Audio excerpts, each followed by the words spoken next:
So here we are on our 10th installment on the Gritstone series. We're at Higgar Tor and we're heading to the file for some crack climbing adventures. As usual, we don't take the most direct path and it's a bit of a scramble over the rocks. As you can see, there are already people on the route, which is not surprising since it's such a classic line. So to kill a bit of time, we put our trad gear on and warm up on a couple of the routes around the corner. The route which I'm on now is called the Riffler at HVS 5A and is a mere 8 meters tall. Dean jumps on a route called the Cotter at HVS 5B, and again it's just about 8 meters tall, but they both provided excellent warm-ups before we went onto the file. There is a famous route at Higgar Tor called the Rasp, which we've done, and it has a variant called the Rasp Direct, which we did try after this short break, but it was just a whole bunch of fail, so that might make it into a future episode when we try the Rasp Direct again. But for now, on to the main event, the file. Climbing. Right, well, pulling on isn't so hard, and some nice comfortable jams. I'm going to put in a piece of gear. I wonder, can I put in a big high nut? Okay, so I've got a piece of gear in.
Yeah, that went really well that time, dead easy.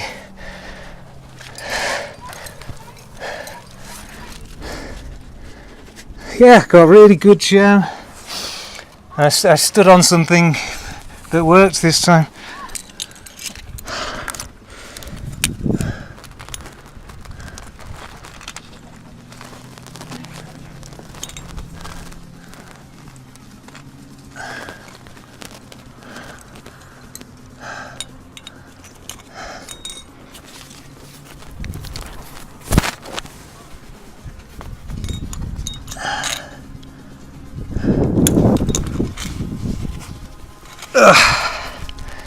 Yeah, this gear is getting a little bit in the way now.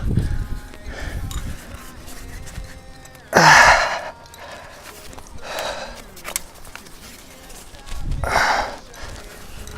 hear a drone.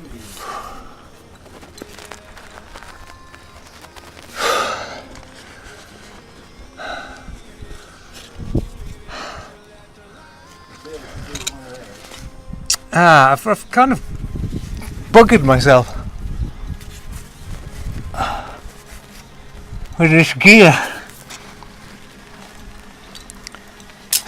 because the rope keeps going in the crack.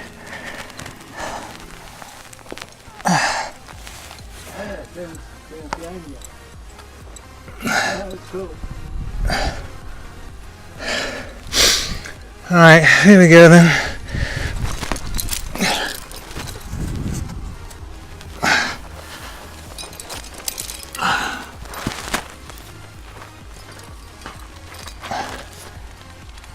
Okay, well, I'm in a jug now. I'll try and put this huge gammon somewhere because that's all I've got left. Oh crap, I think I've overcommed it.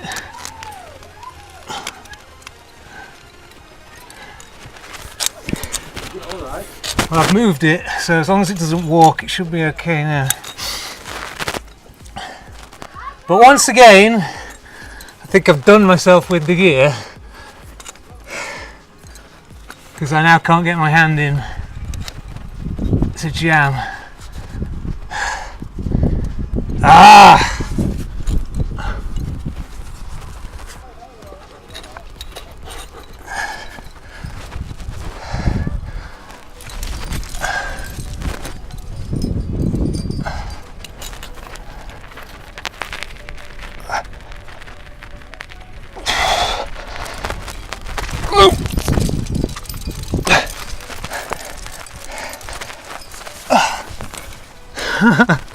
Well, my feet slipped off there.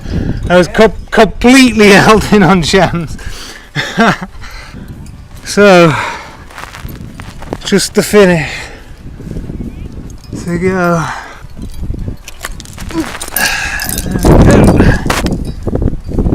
So Dean's at the top of the file, done it cleanly.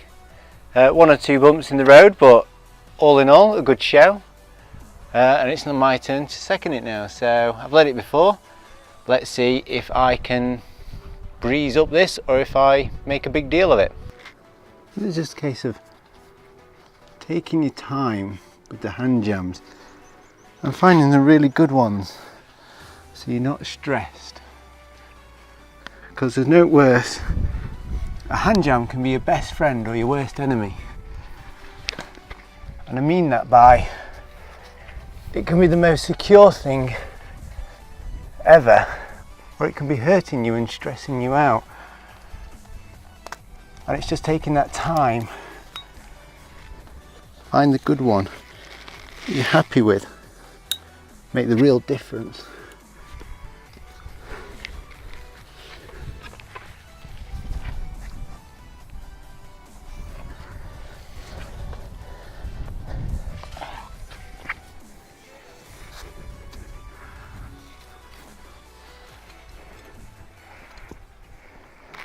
I'm really wanting this left hand jam to be bomber. That way I can smear off the wall, get anything in, breeze past the crux section, retrieve the gear,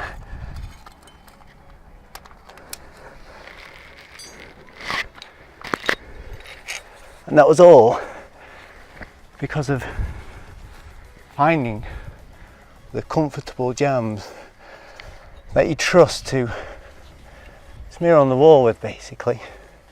And if people are stressed out at this point, again, jams should be almost restful. My entire arm in, and you can just rotate between some good jams. Try not to get your jam up against a pebble or anything like that. We're just going to put our feet in into the crack and torque in and climb past it. And again, udge that right foot up and torque in. We don't normally do voiceovers on the climbing, but for some reason I started to talk absolute gibberish. What I was trying to convey was that I had a conversation with a gentleman and he informed me that it would be easier for the tool to hit the big jug at the top, and here I'm proving I can touch it with my elbow before making the move. Right.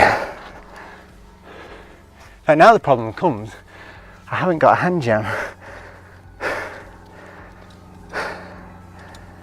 And this, holding just this in my left hand, is fairly taxing. So I'm going to go back in with a jam,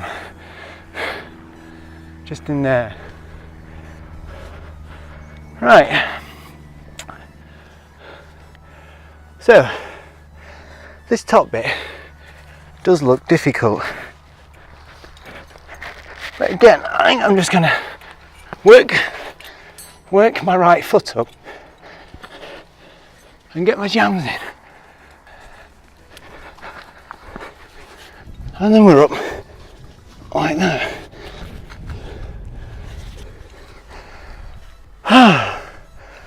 for me, the right bit was kind of the hardest bit on that one, but good work. Virtually impossible to fall off. I got that hand jamming, I've got that foot jamming, and then we're up. Foot jam. Maybe I could be better at taking those out. Okay, so that was the file VS 4C.